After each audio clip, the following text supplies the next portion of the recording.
In this episode, we talk about why India's cotton economy is in a state of crisis right now. We also talk about the Indian stock market taking a hit due to the tariffs imposed by US President Donald Trump. But first, we talk about nearly 26,000 government school teachers and staff losing their jobs. Hi, I am Niharika Nanda, and you are listening to Three Things, the Indian Express news show. A recent Supreme Court judgment has rendered nearly 26,000 government teachers and staff from West Bengal jobless. In its order last week, the court upheld the Calcutta High Court's verdict, which had declared the 2016 School Service Commission recruitment process as vitiated and tainted by fraud. In this segment, we are joined by the Indian Express's Sweety Kumari, who tells us more about the case, the verdict, and the plight of the teachers and staff. Sweetie, so the Supreme Court basically upheld the Calcutta High Court's verdict that invalidated the recruitment of nearly 26,000 teachers. Tell us why it had done that. So basically, SSC is School Service Commission, under which the board, SSC, recruits staff of class 9, 10, 11, 12, and it also includes non-teaching staff. There are allegations that in 2016 panel, there was massive corruption in the recruitment process. When we talk about corruption, the central agencies who have been investigating the SSC case have also found OMR sheets which were submitted blank. So there are allegations that many teachers under this panel got employment through unfair means in exchange of money, whereas many deserving candidates were put in waiting list and they never got any appointment. When the investigation started, we all know that many famous names and dignitaries have been arrested in this case, including former Minister Partha Chatterjee and chairman of the board. And what were the observations that the Supreme Court made while delivering its verdict? So Supreme Court, during the hearing and during announcement of the verdict, said that the entire selection process was tainted beyond resolution. The bench of CGI, we know that Sanjeev Khanna and Justice Sanjay Kumar has called for a fresh selection process to fill the seats. And while announcing the verdict, CGI said that the court said that the manipulation and frauds in this case were on a large scale and it was beyond repair. So they had to come to a conclusion to cancel all the appointments, which was done under 2016 panel of School Service Commission. And Sweetie, a lot of the teachers had been protesting against the High Court's judgment, saying that the majority of those who took part in the recruitment process were actually not at fault. And now it seems like they are the ones who have lost the most here. Yeah. So Niharika, 25,752 teachers and non-teaching staffs includes people who are alleged of getting employment through unfair means. When I say this, it has been proved so far in the investigation that the majority of this 25,752 teachers and non-teaching staff had got their jobs through fair means.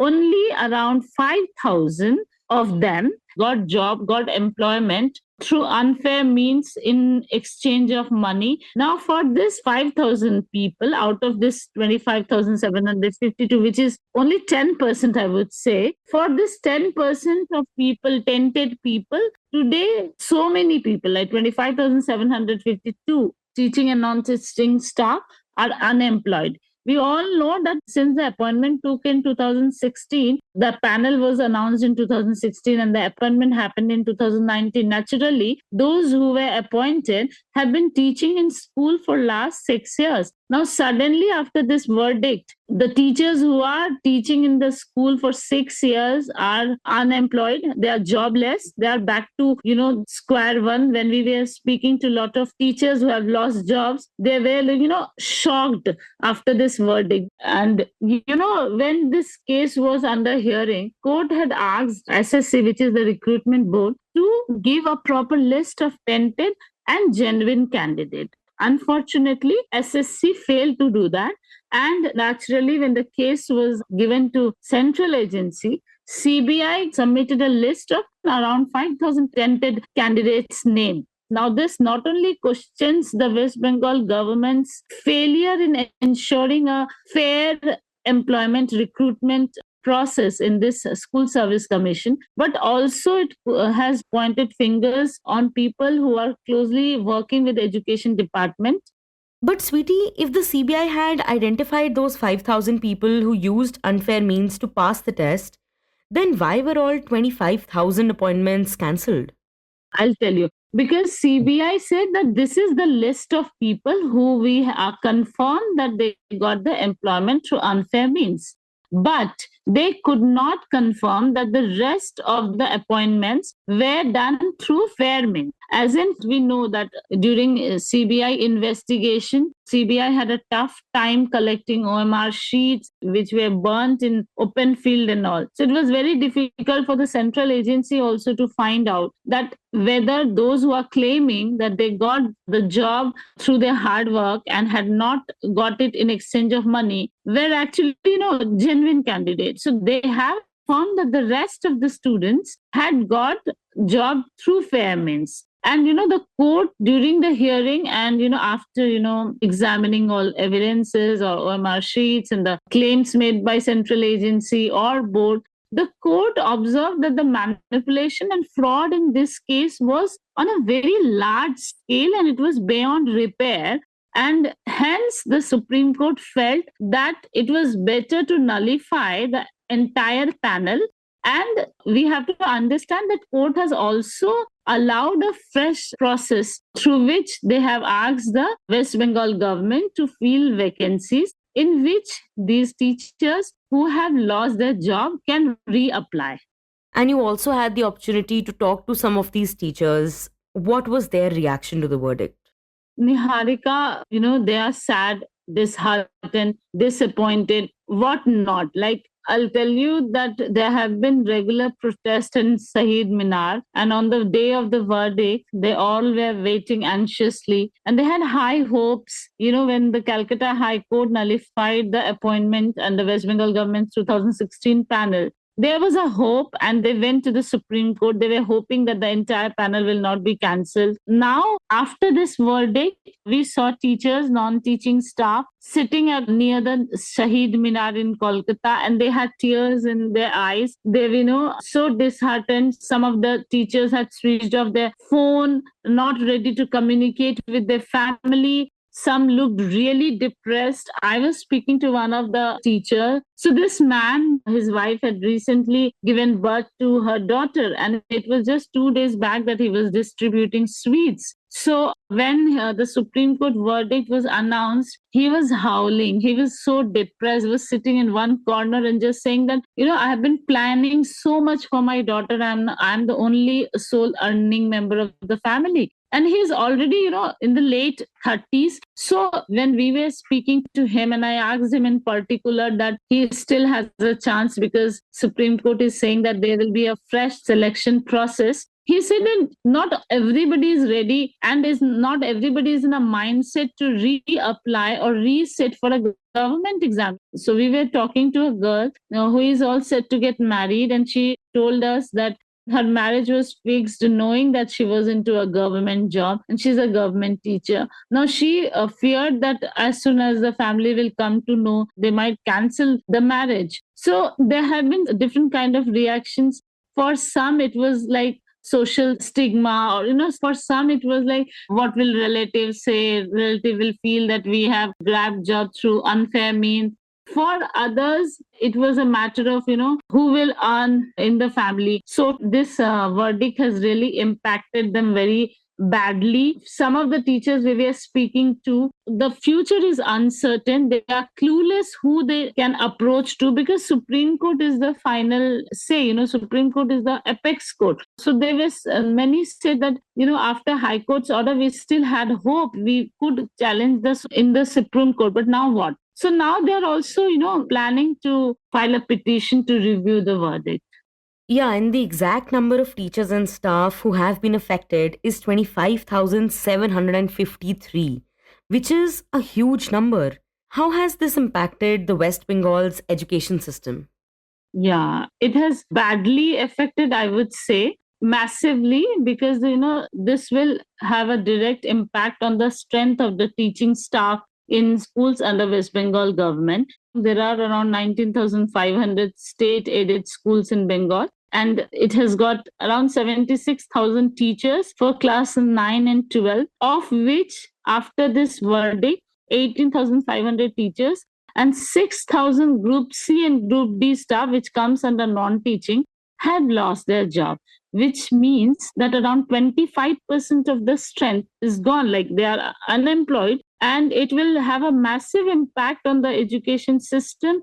So to say, since the incident took place, we have been speaking to a lot of schools. We spoke to some of the headmasters, head teachers of the school who have lost 10 teachers, 20 teachers, 30 teachers after this verdict. Imagine one single school losing 30 teachers in a day after a verdict. This is huge, and definitely it will have a massive impact. However, board said that they will review each case and accordingly try to provide them with para teachers, part-time teachers, so that syllabus are completed on time.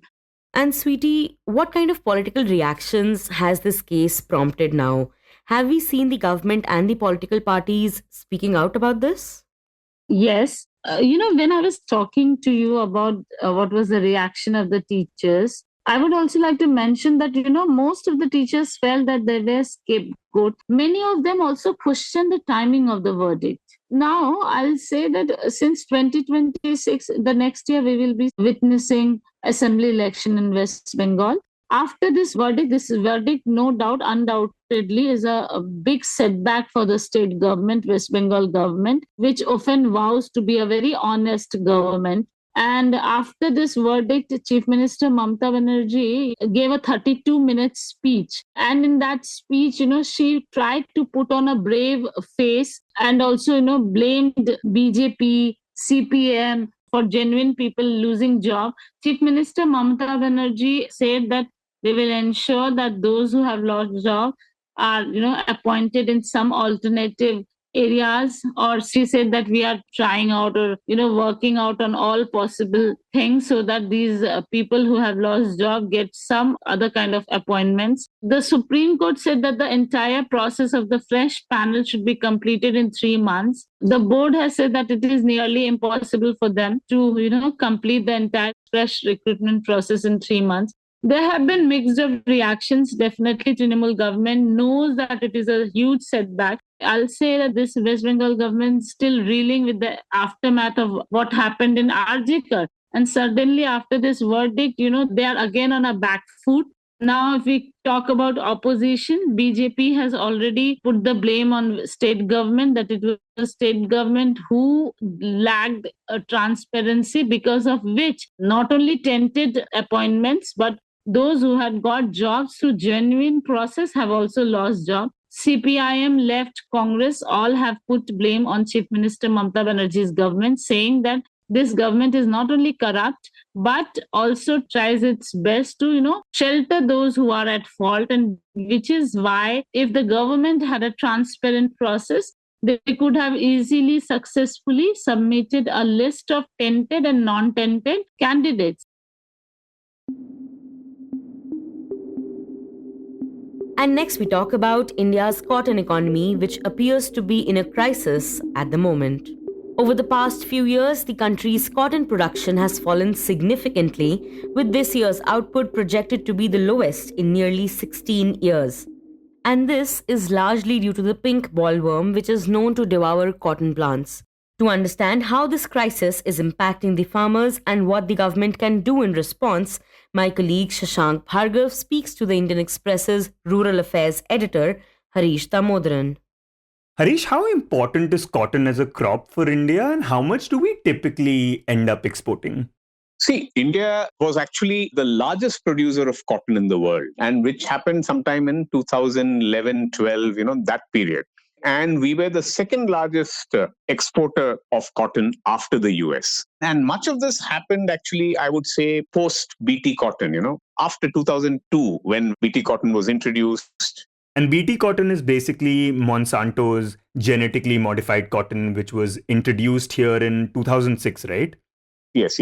So I think that was some kind of you can call it as a revolution, because our yields almost doubled. And because of that, India became world's second largest exporter and then the biggest producer. So our production, kind of almost tripled, and our exports, really went up hugely during that period. And definitely the reason was basically the BT cotton.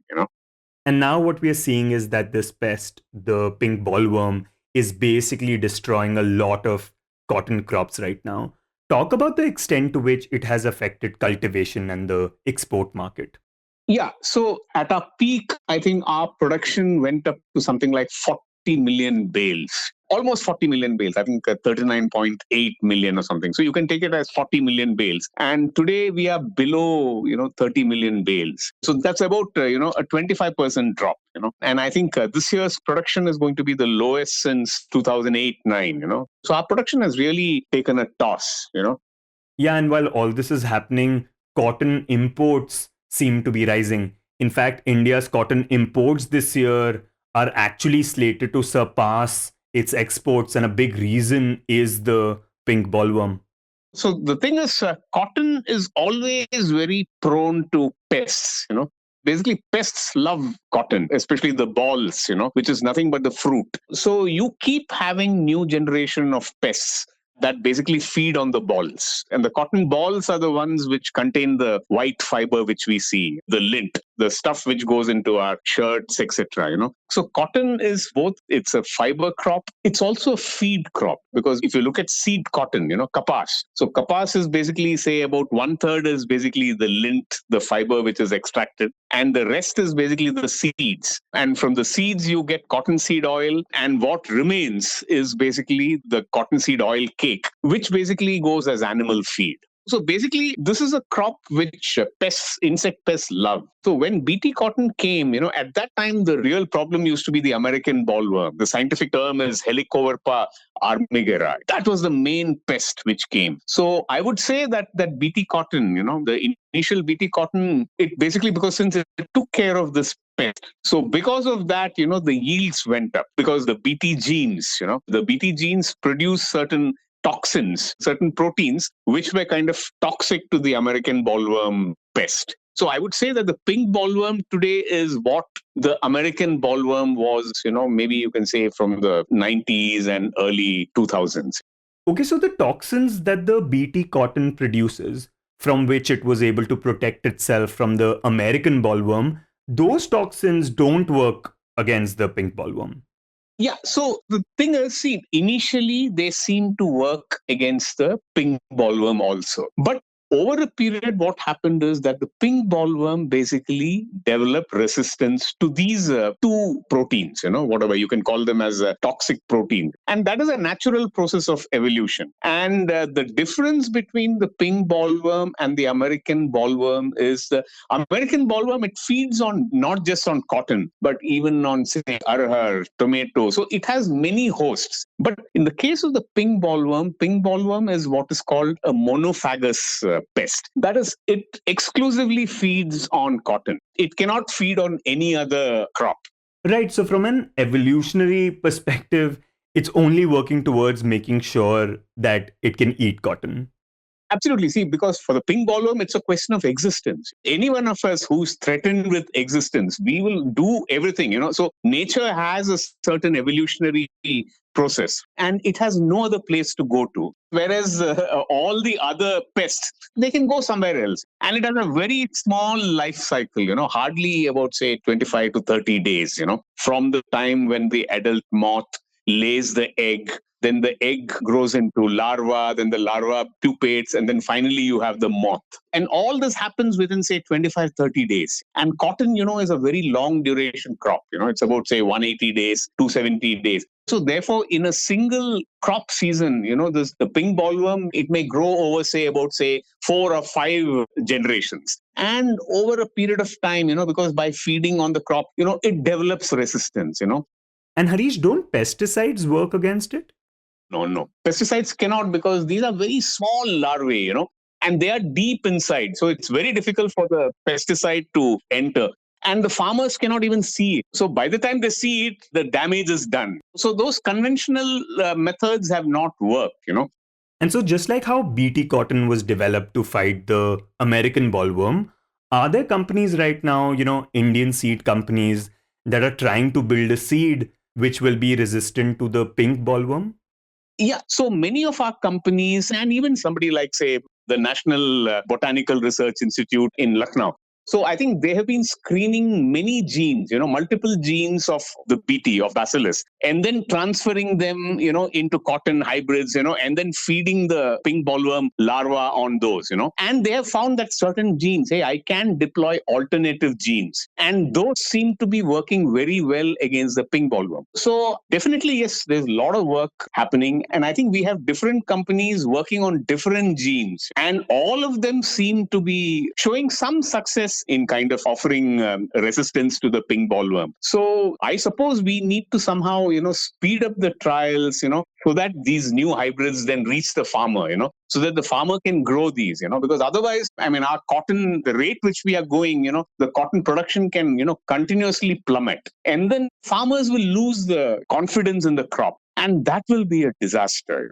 and if India were to become, an importer of cotton, ultimately, we may have to depend on imports from the US, from Australia, from Egypt, Brazil, etc., and that will be very unfortunate because, after all, our country is a land of cottons, right? And this is an advantage which we have had. Say, for example, Bangladesh or Vietnam, right? They are bigger garment exporters than us, right? But they have to source cotton from other countries, whereas India has the advantage that we grow cotton. So I think this is some kind of an emergency, and our current regulatory mechanism is too slow. And the very fact that the last GM crop in India was released in, I think, May 2006, it says a lot how our regulatory system is not, it's not going to help the cause of either the Indian farmer or the Indian textile industry. And probably this is a right time to try and see whether we can speed up the entire process.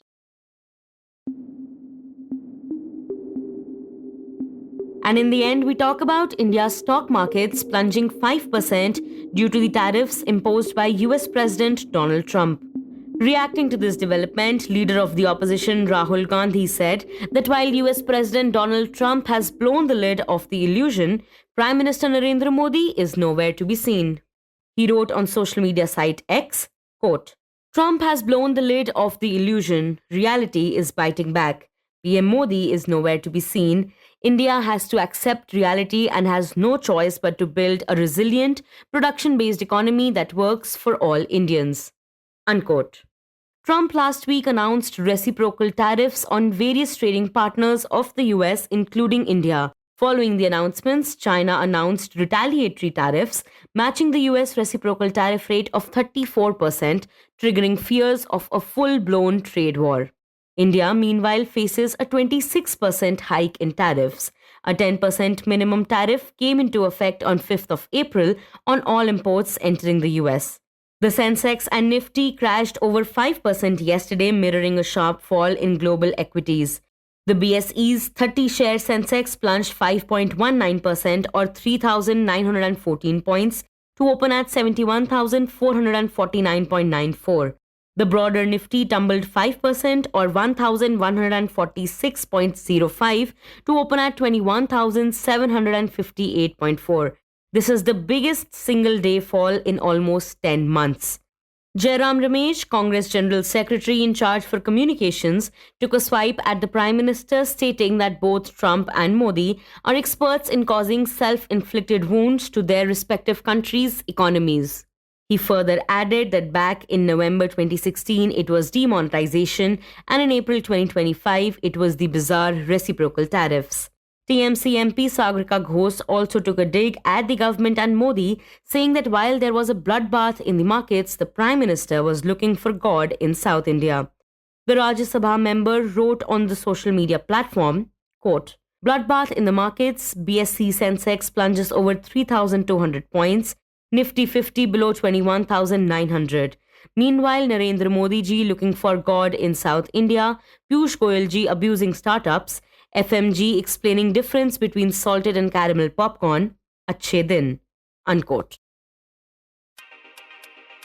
You were listening to 3 Things by the Indian Express. Today's show was edited and mixed by Suresh Pawar and produced by Shashank, Bhargava and me, Niharika, Nanda. If you like the show, then do subscribe to us wherever you get your podcasts. You can also recommend the show to someone you think will like it. Share it with a friend or someone in your family. It's the best way for people to get to know about us. You can also tweet us at Express Audio and write to us at podcasts@indianexpress.com.